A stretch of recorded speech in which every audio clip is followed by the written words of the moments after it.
Saya Muhammad Firas bin Warahani. Saya Muhammad Aiman Nazrin bin Zulkarnain. Saya Ahmad bin Jeffrey. Saya Muhammad Hidayat bin Ahmad Zohri. Saya Ibi Syakira binti Ahmad Zainal. Apakah maksud tadabbur? Tadabbur ialah melihat akibat atau kesan daripada sesuatu perkara atau perbuatan yang dilakukan. Tadabbur adalah pemerhatian, penelitian, renungan serta pengkajian yang dilakukan terhadap makna Al-Quran. Proses ini berlaku melalui penelitian, renungan dan berfikir terhadap hakikat sesuatu atau sebahagiannya, memerhatikan perkara di sebaliknya. Menurut pendapat Al-Lahim, tadabbur merupakan penghayatan menyeluruh yang boleh sampai pada makna-makna tersirat dari kalamullah dan peringatan-peringatan yang mendalam dan terperinci. Menurut pendapat Al-Qardawi pula, tadabbur adalah memikirkan di sebalik sesuatu perkara, yakni akibatnya perkara tersebut. Seterusnya, Al-Zuhaili juga mengatakan tadabbur adalah merenungkan makna-maknanya dan meneliti kandungannya. Akhir sekali ialah pendapat Imam Suyuti. Imam Suyuti mengatakan maksud tadabbur ialah memerhatikan perintah, suruhan dan larangan di dalam Al-Quran serta berusaha untuk menerima dan beramal dengannya. Jika seseorang mengabaikannya, ia perlu beristighfar dan memohon keampunan daripada Allah. Jika kita mentadabbur ayat rahmat, maka di dalam diri kita akan merasa gembira dan terus berdoa kepada Allah. Jika kita mentadabbur ayat tentang azab, maka ia akan merasakan dalam diri kita iaitu perasaan yang takut dan terus memohon perlindungan daripada Allah Subhanahu Wa Taala. Dan akhir sekali kami mendatangkan 3 persoalan utama dan jawapan bagi kebaikan untuk mentadabbur ayat nikmat-nikmat syurga bagi golongan remaja. Baik, sekarang saya akan membahaskan tentang ayat-ayat suci Al-Quran yang menceritakan tentang kebaikan mentadabburi ayat Al-Quran. Baik, bagaimanapun kitab suci ini bukan sahaja digalakkan untuk menghafaznya, malahan setiap muslim dituntut memahami maksud kalimah Al-Quran, dibaca serta mentadabbur ayat-ayatnya. Terdapat banyak ayat Al-Quran yang menggalakkan manusia agar memahami, memerhati, menyelidiki serta mentadabburnya. Allah berfirman, Kitabun anzalnahu ilaika mubarakun liyadabbaru ayatihi waliyatazakkara ulul albab. Yang bermaksud, inilah sebuah kitab yang kami turunkan kepada kamu dengan penuh berkat, supaya mereka memerhatikan ayat-ayatnya, yakni tadabbur, dan supaya orang yang mempunyai akal fikiran mengambil pelajaran daripadanya. Surah As-Sad ayat 29. Dalam ayat yang lain, Allah berfirman, Afala yatadabbaruna al-Qur'an walau kana min indi ghairillahi lawajadu fihi ikhtilafan katsira. Bermaksud, patutkah mereka yakni bersikap demikian tidak mahu memikirkan yakni bertadabbur isi Al-Quran?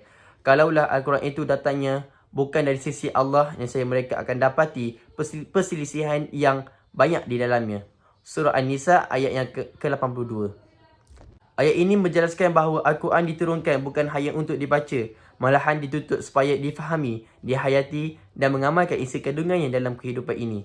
Umat Islam sentiasa digalakkan agar sentiasa menghayati dan mengkaji ayat Al-Quran agar mereka boleh mengutarakan ilmu serta hikmah daripadanya.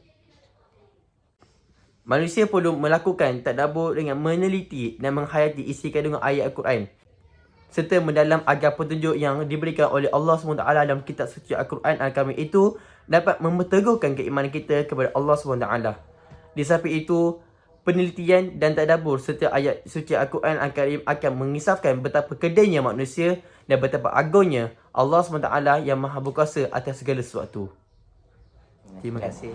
Jadi saya akan menerangkan tentang poin yang pertama, iaitu kebaikan mentadabbur ayat-ayat syurga, ayat-ayat nikmat syurga. Jadi kebaikan bagi golongan remaja untuk mentadabbur ayat nikmat-nikmat syurga ini ialah memberi kesedaran kepada golongan-golongan ini supaya kita sentiasa beringat yang mana nikmat dunia ini hanyalah sementara dan nikmat di akhirat adalah kekal selama-lamanya.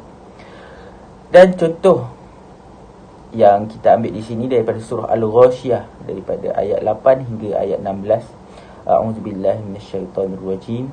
Wujuhun yawma'idhin na'imah lisa'yiha radiyah fi jannatin 'aliyah la tasma'u fiha laghiyah fiha 'ainun jariyah fiha sururun marfu'ah wa akwabun mawdu'ah wa namariku masfufah wa zarabiyyu mabsusah.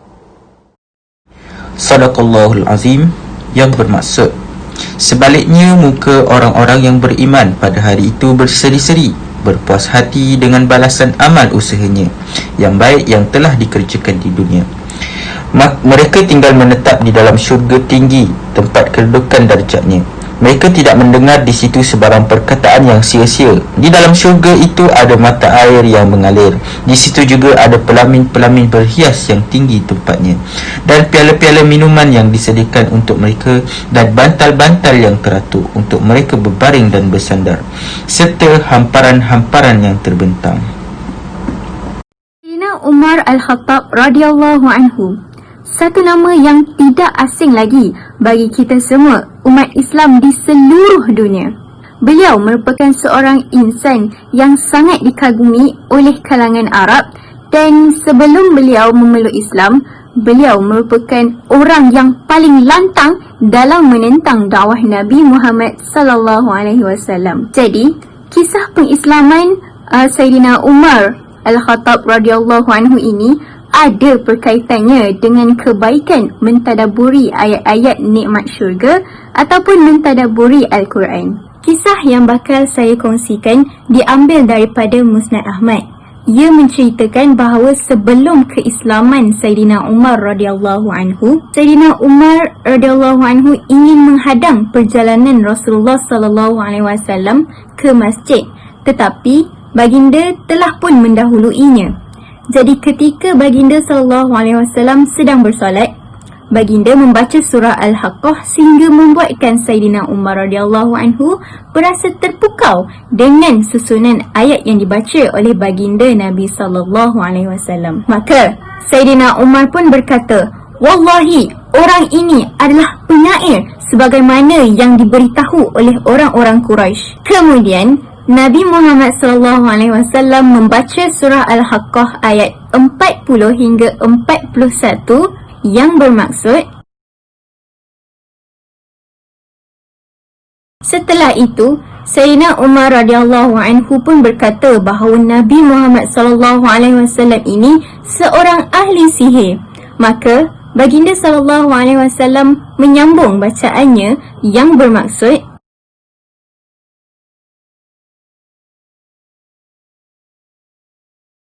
kemudian Sayyidina Umar radhiyallahu anhu pun berkata, maka Islam itu benar-benar telah membenam di dalam hatiku. Lalu Allah SWT membuka pintu hatinya untuk menerima Islam. Sayyidina Umar radhiyallahu anhu juga telah dilantik menjadi seorang khalifah yang kedua. Daripada kisah yang saya kongsikan sebentar tadi, kita dapat lihat betapa besarnya impak daripada penghayatan membaca Al-Quran. Seseorang itu walaupun hatinya sekeras batu, hatinya susah untuk menerima teguran orang lain, tetapi apabila dia benar-benar mentadaburi Al-Quran, benar-benar membaca Al-Quran dengan sepenuh penghayatan, maka dia akan mendapat kebaikan daripada keindahan ayat-ayat Al-Quran itu. Jelaslah bahawa mentadaburi Al-Quran ini terdapat 1001 kebaikan dan juga faedah-faedah di dalamnya. Bagaimanakah cara untuk mendapat manfaat ketika mentadabur Al-Quran bagi golongan remaja? Caranya ialah, sewaktu kita mentadabur Al-Quran, kita perlulah beradab. Contohnya, berdoa sebelum membaca Al-Quran dan berdoa selepas habis membaca. Dan membaca Al-Quran, mentadabur Al-Quran dengan berwudu. Apabila kita mentadabur Al-Quran dengan beradab, maka hati kita tak akan mati. Dan kita tidak mudah lalai dengan perkara yang tidak berfaedah. Natijah yang diperolehi oleh golongan remaja apabila mereka menterapkan amalan mentadabbur ayat-ayat nikmat syurga dalam diri mereka ialah diri mereka akan menghasilkan sifat takwa dan meningkatkan keyakinan serta keimanan kepada Allah Subhanahu Wa Taala. Golongan remaja yang membaca Al-Quran dan memahami makna-makna ayat Allah Subhanahu Wa Taala tersebut akan dikurniakan hati yang bersih, tenang dan hidup mereka bersama Al-Quran. Al-Quran dan hati ibarat air dan pokok. Pokok apabila tidak disirami air, ia akan mati. Apabila hati tidak membaca Al-Quran dan tidak mendalami Al-Quran, ia akan mati juga. Melalui amalan tadabbur, golongan remaja juga akan mencapai kefahaman dan penghayatan ayat-ayat Al-Quran yang dibacakannya sehingga timbullah hubungan dan persentuhan di antara hatinya dan kalamullah yang dibaca. Ini akan memberi impak kepada golongan remaja, maka lahirlah sifat-sifat mahmudah dalam diri mereka.